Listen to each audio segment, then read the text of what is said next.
इतकी वर्ष मी आता राजकारण बघतोय. काँग्रेसची लोक सत्तेवरती होती, अनेक लोक सत्तेवरती होते,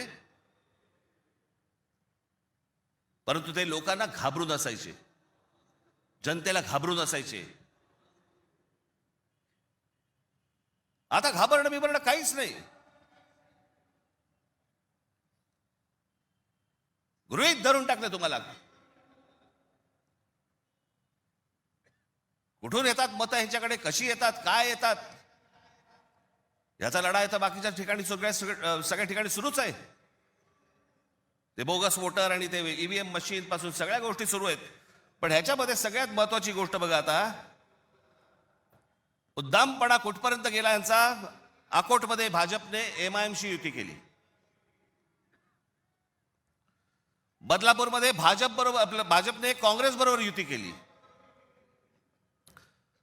66 जण बिनविरोध निवडून आले. बिनविरोध म्हणजे तिकडच्या मतदाराचा अधिकारच काढून टाकला.